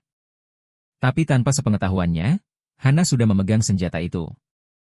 Hannah bertanya mengapa dia begitu gelisah dan bertingkah seolah-olah telah melakukan sesuatu yang salah. Padahal seharusnya dirinya lah yang merasa bersalah. Dia mengatakan bahwa dia telah menusuknya dari belakang beberapa tahun yang lalu. Tapi dia bersikeras bahwa dia tidak bisa menyalahkannya atas tindakan sebelumnya. Dia mengatakan bahwa wanita itu mengira kakaknya masih hidup dan menyarankannya untuk meletakkan pistolnya. Agar mereka bisa bicara baik-baik. Dia bertanya padanya sampai kapan dia berencana terus membohonginya. Menyebutkan bahwa kakaknya tidak pernah ada urusan dengan Giulio Parente. Dan apa yang dia katakan tentang para mafia yang membunuhnya adalah omong kosong. Pria itu menentangnya. Bertanya bagaimana dia bisa tahu hal itu, dan dia menjawab. Itu karena dia tahu siapa penipu yang sebenarnya, Mu Jin Kong, CEO dari Moon Shipping Company. Dia memberitahunya bahwa ini adalah kesempatan terakhirnya, jadi dia harus berpikir hati-hati sebelum menjawab. Hannah kemudian melangkah mendekatinya, mengarahkan pistol ke kepalanya. Menyatakan bahwa dialah yang mengkhianati Doji. Sambil menggaruk lehernya, pria itu masih bersikeras. Bahwa Dojilah yang mengkhianati mereka, dan dia bertanya pada Hannah. Mengapa dia terus mengatakan bahwa dia mengkhianati kakaknya? Dia menjawab, mengatakan. Pria itu masih punya kebiasaan menggaruk lehernya saat berbohong. Lalu dia berkata, jika itu yang telah dia putuskan, dia harus cepat-cepat lari sekarang. Karena lain kali dia menembakkan pistolnya, dia akan menembak untuk membunuh. Dengan kata lain, dia jangan sampai tertangkap olehnya lagi. Sementara itu, para tetangga yang mendengar suara tembakan dari apartemen Taijin menerobos masuk untuk memastikan apa yang terjadi. Mereka mencoba menangkapnya saat dia melihat Taijin melarikan diri. Sementara Lorenzo dan Yansong masih menunggunya di luar. Khawatir dan bertanya-tanya apakah dia baru saja membunuh seseorang, Yunsong dan Lorenzo segera bergegas masuk untuk mencari tahu apa yang terjadi, hanya untuk menemukannya sedang duduk di lantai. Setelah menghabisi nyawa para pria itu, dia memberitahu mereka bahwa mereka terlambat. Sementara itu, Julio sedang menelepon. Si penelepon memberitahunya bahwa dia mencoba mencari tahu tentang Mu Jinkong. Tapi anehnya, dia tidak bisa menemukan informasi apapun tentangnya. Dari foto yang diterima Julio, sepertinya perusahaan itu bersikeras untuk menyembunyikan bahkan foto-foto yang buram sekalipun. Sepertinya juga Mu Jin bahkan tidak berada di garis suksesi sampai beberapa tahun yang lalu. Dia baru masuk ketika saudara tirinya, Mo Hokong, mengundurkan diri. Penelepon itu memberitahunya bahwa dia melihat Julio menemukan aksesori yang tidak biasa. Yang ternyata adalah prajurit bayaran hari Valentine, Han Nahli. Dia memperingatkan Julio untuk berhati-hati. Mengingat bahwa Hannah telah memasukkan teman mereka Cyril ke rumah sakit selama sebulan. Dan hampir menggorok tenggorokan Carlo. Bos mafia meyakinkan temannya bahwa dia dan Hannah sekarang bekerja menuju tujuan yang sama. Saat penelepon terus memperburuk diskusi, Julio mengakhiri panggilan. Saat itu, Lorenzo membawa Hannah kembali ke rumah. Berteriak meminta kehadiran dokter, meskipun dia mengatakan itu hanya luka gores. Berpikir dalam hati, dia mengatakan bahwa dia memiliki kecurigaan, tetapi dia tidak bisa meninggalkan Kamboja tanpa mengonfirmasi semuanya sendiri. Dia merasa sulit untuk percaya bahwa Taijun benar-benar mengkhianati saudaranya Doji, dan dia berencana untuk memberinya keuntungan dari keraguan sampai dia melarikan diri tak lama setelah itu. Julio masuk dengan kotak pertolongan pertama, menutup pintu di belakangnya. Dia mengingatkannya bahwa dia mengatakan dia membutuhkan waktu 1 jam karena dia memiliki tempat untuk pergi. Kemudian dia bertanya apakah kembali dalam keadaan berlumuran darah adalah bagian dari rencana. Dia mengeluarkan antibiotik untuk diberikan kepadanya dan memberitahunya bahwa dia akan memberinya anestesi lokal berikutnya. Dia mengatakan bahwa dia tidak ingin dia berjalan dengan jejak orang lain di tubuhnya. Dia menambahkan bahwa dia akan lebih marah jika dia kembali. Tertutup jejak pria mati. Hannah merenungkan untuk mencoba menggoda dia sedikit. Setelah menutup luka yang dia dapatkan, dia bangkit dan dengan menggoda menyodorkan jarinya ke mulutnya, mengatakan bahwa dia akan membantunya menemukan saudaranya di Makau. Dan setelah dia menemukannya, dia harus langsung kembali ke Korea. Berpikir dalam hati, dia mengatakan bahwa sekarang dia tahu dengan pasti bahwa Taijin mengkhianatinya. Satu-satunya alat yang tersisa adalah Parenti. Pria yang selalu menyakitinya tetapi benci melihatnya terluka. Saat itu kursi berderit, dan saat dia hampir jatuh, dia melingkarkan tangannya di sekelilingnya untuk mendapatkan dukungan. Tindakan ini mengarah pada ciuman yang cukup penuh gairah. Dalam intensitas momen itu, dia mengangkatnya ke tempat tidur. Dan mereka terus berbagi ciuman sambil memikirkan bagaimana dia akan memanfaatkannya di masa depan. Melintas dalam pikirannya. Dia berpikir bahwa dia akan lebih memanfaatkan dia mulai sekarang, tetapi satu-satunya pertanyaan adalah, apakah dia adalah tali penyelamat atau seutas tali usang yang menuju kehancuran? Kita melihatnya bergegas ke mejanya dengan tergesa-gesa. Mengambil dan memasukkan semua barang-barangnya ke dalam tas sambil berusaha mati-matian untuk kabur. Dia bertanya-tanya bagaimana mungkin seseorang bisa menembus sistem keamanan yang tampaknya canggih. Mempertanyakan bagaimana penyusup ini berhasil masuk tanpa memicu alarm sedikit pun. Telinganya menangkap suara langkah kaki yang mendekat, membuatnya segera meraih senjata api yang tersembunyi. Saat orang misterius itu mendekat, dia dengan tegas memperingatkan Taijun agar tidak berpikir untuk kabur. Memperingatkan bahwa hal itu hanya akan memperburuk keadaannya. Taijun perlahan berbalik, dengan jantung berdebar kencang. Dan betapa terkejutnya dia mengenali sosok di hadapannya. Itu adalah Julio Parente. Julio dengan cekatan mengambil pistol dari sakunya, menodongkannya tepat ke arah Taijun. Dia menegaskan bahwa dia mendengar desas-desus kalau Taijun menyamar sebagai dirinya. Taijun, yang terkejut, mencoba menyangkal tuduhan itu, tetapi Julio bersikeras bahwa semua bukti mengarah kepadanya. Dengan keringat yang bercucuran di dahinya, Taijin mengaku tahu pelaku sebenarnya dan memohon agar bos mafia itu mengizinkannya untuk menjelaskan. Namun, Julio tiba-tiba menyela, melepaskan tembakan peringatan yang diarahkan ke kaki Taijin. Mengatakannya karena suasana hatinya sedang buruk. Sementara itu, kembali di villa. Hana terbangun dari tidurnya dan melihat Yan Song duduk di samping tempat tidurnya. Dia meneriakinya karena kebiasaannya yang suka masuk tanpa pemberitahuan. Sebagai tanggapan, Yun Song membenarkan kehadirannya dengan mengungkapkan rasa khawatir bahwa dia mungkin akan merasa tidak nyaman saat efek anestesinya hilang. Senyum lembut terukir di wajahnya saat dia mengingatkannya akan perannya sebagai pengawalnya. Menekankan komitmennya pada keselamatannya sambil dengan hati-hati memeriksa lukanya. Dia bertanya apakah di bagian sinilah dia terluka. Hana meyakinkannya bahwa Parenti sudah menangani kebutuhan medisnya, sambil memuji keahliannya. Yun Song setuju. Memuji kompetensi Parenti dan mengatakan bahwa mereka bahkan tidak memerlukan bantuan dokter. Namun, momen mereka terganggu saat Hana mengatakan dia haus, yang kemudian menimbulkan keheningan canggung sesaat. Mereka saling bertatapan sejenak sebelum Yan Song, dengan nada berbisik bertanya apakah bos mafia itu mungkin menyukai Hana. Dia menjawab dengan tajam, "Apa katamu?" Karena terkejut, Yang Song menawarinya minum. Dan menyampaikan pesan dari Logan, yang menelepon saat dia masih tidur. Logan memberitahunya bahwa Mu Jin Kong akan mendapatkan seorang pengawal pada hari Valentine. Untuk pesta yang akan datang, membuatnya teringat akan pengungkapan Logan sebelumnya. Bahwa Mu Jin Kong adalah alasan dia berada di area itu sejak awal. Yan Song kemudian menjelaskan bahwa yang perlu dia lakukan di acara itu hanyalah mencari seorang pria bernama Oslo, dan Mu Jin Kong akan berdiri di sampingnya. Adegan kemudian beralih ke Macau, di mana kita melihat Julio dan Hana bersiap untuk pesta. Hana duduk di depan cermin dan Julio masuk, memberikan ciuman mesra di bahunya dari belakang. Dia merespons dengan sedikit cemberut, menuduhnya bertindak terlalu jauh. Dengan polosnya, dia bertanya, "Apa yang aku lakukan?"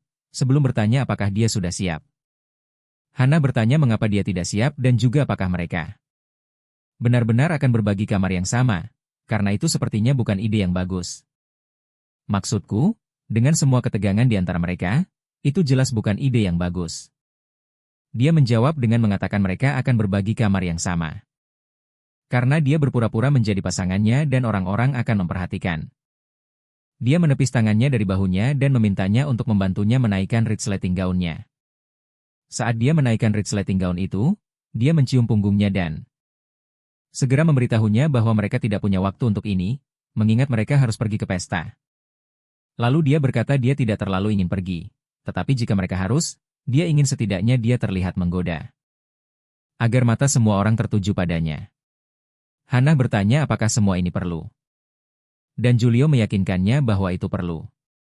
Dia menjelaskan bahwa dalam permainan seperti ini, orang yang menipu diri mereka sendiri dengan berpikir bahwa mereka lebih unggul selalu membuat langkah pertama. Terkejut, Hana bertanya padanya apakah maksudnya Mu Jin Kong akan datang mencarinya. Dan dia mengiyakan sambil tersenyum. Julio kemudian mencondongkan tubuh untuk menciumnya. Saat dia tenggelam dalam pikirannya, dia berkata ini bukanlah. Tetapi dia menjadi jauh lebih sering melakukan kontak fisik dengannya sejak malam itu. Seolah-olah dia tidak perlu lagi menilainya, bertanya-tanya apakah dia harus mengikutinya. Dia berkata itu bukanlah tindakan terburuk saat ini. Juga, jika dia terus bersemangat seperti ini, dia mungkin pada akhirnya akan lengah. Tiba-tiba, mereka mendengar ketukan di pintu, dan meskipun Hana tampak terkejut, Julio meyakinkannya bahwa peralatannya pasti sudah tiba. Dia menerima kotak itu dari pintu dan menyuruhnya untuk membukanya. Dan setelah melakukannya, dia memastikan bahwa peralatan itu adalah yang terbaik. Di dalam kotak itu, ada sebuah gelang berisi obat penenang, sebuah kalung yang menyimpan bom kecil, dan bahkan jepit rambut untuk menusuk orang. Dia dengan cepat mencobanya dan meminta pendapatnya, yang kemudian dia puji. Dia kemudian bertanya kepadanya tentang kapal pesiar yang seharusnya mereka naiki hari ini. Dia bilang sepertinya kapal itu sudah berlabuh lebih awal, lalu Julio mengungkapkan bahwa itu adalah kapal palsu untuk pajangan. Dan akan ada prapesta malam ini. Dia mengulurkan tangannya dengan sopan. Menawarkan untuk membantunya bangkit karena mereka akan segera berangkat. Saat mereka melangkah keluar, melihat orang-orang dan kembang api di mana-mana. Pesta itu terlihat sangat besar bagi Hannah. Dia akhirnya berada di tempat kakaknya berada. Lebih tepatnya, di mana kakaknya sedang menunggunya. Dia berkata bahkan jika ternyata kakaknya tidak ada di kapal ini, dia pasti ada di kapal pesiar besok. Saat mereka berjalan masuk, dia berkata pestanya jauh lebih besar dari yang dia duga. Dan semua orang menatap mereka sehingga dia tidak bisa memasang wajah datar. Julio memberitahunya bahwa mereka hanya melihat karena dia terlihat cantik. Saat dia tersipu, dia mencoba menyangkalnya. Dan kemudian dia bertanya mengapa telinga dan pipinya terlihat begitu merah merona. Saat mereka masih membicarakan hal itu, seseorang memanggil nama Julio, mengatakan sudah lama tidak bertemu. Hannah mengenali wanita yang berdiri di hadapannya tidak lain adalah Sae Jang. Istri dari gangster mafia merah yang terkenal kejam dan mantan kekasih Julio Parente. Pengungkapan ini membuatnya menyimpulkan bahwa pria yang berdiri di sampingnya pastilah Yuri Petrov, seorang anggota tingkat tinggi dari mafia merah. Dan kepala pejabat keuangan dari Petrov Corporation. Saat saya berbasa-basi dengan Hannah dan bahkan memanggilnya dengan akrab. Hannah tidak bisa tidak bertanya-tanya bagaimana wanita ini mengenalnya. Kecurigaannya semakin menjadi saat Julio, teman kencannya malam itu, menariknya lebih dekat dan dia mencondongkan tubuh untuk berbisik. Mengungkapkan harapannya agar motif Julio bukanlah untuk menenangkan mantan kekasihnya. Sebagai tanggapan, Julio membalas, apakah terlihat seperti itu? Di tengah reuni yang menegangkan ini, mata tajam Hannah menangkap sosok seorang pria bernama Cyril Kuzmin, sosok yang tidak dia duga akan ditemuinya di tempat yang tak terduga ini. Dia menyadari bahwa dia belum pernah berpapasan dengannya sejak saat dia membuatnya masuk rumah sakit beberapa tahun lalu. Dan dia lupa bahwa pria itu adalah tangan kanan Petrov. Sae, yang selalu jeli, bertanya apakah Hannah keturunan Korea.